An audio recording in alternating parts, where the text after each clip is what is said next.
Сайн уу хүүхдүүд ээ? Би та нарт маш сонирхолтой түүх ярьж өгье. Би бол Mom Family шүдний эмнэлгийн супер эмч Эм байна. Та нарын шүд өвдөж байна уу? Би энэ бүх зүйл хаанаас эхэлснийг та нарт ярьж өгье.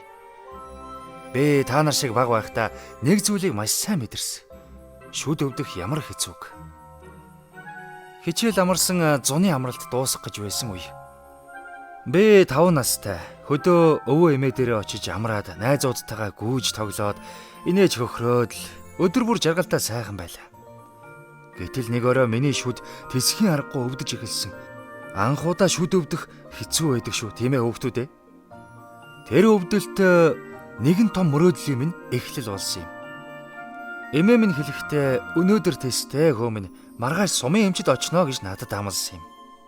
Би орон дээрээ хацраа даран нулимсаа нуух гэж их л хичээж бүх хүүхдийн шүд битгий ингэж өвдөөсөө гэж бодсоор унтсан юм.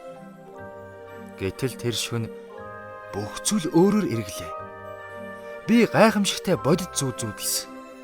Үүлэн дээр алхтал нэг намуухан дуу. "Хүүмэн, чи юу хүсэж байна?" гэж асуув. Тэр бол шүдний дагн байлаа. Би хэсэг бодоод зүрх сэтгэлээсээ хэлсэн.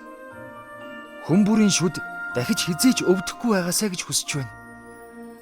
Тэр инээмсэглээд хацар дээр минь зөөлөн гараа тавиад өөрийн өвдөлтийг эдгэж болох байтал бусдын инээмсэглэлийг аварч хамгаалах сэтгэлтэй хүн л жинхэнэ баатар юм шүү гэлээ. Дагн гараа өргөхөд гэрэл цацарч шидэт тоосонцор эргэн тойронд минь хөврөөд миний дотор нэг ер бусын зүйлийг бий болгож өгсөн юм. Хэрвээ чи энэ хүчийг зөв зүйлд ашиглаж чадвал хүн бүрийн эрүүл шүд, эрүүл инээмсэгэл чиний ирээдүйн гэрэл байх болно гэж дагн хэлв.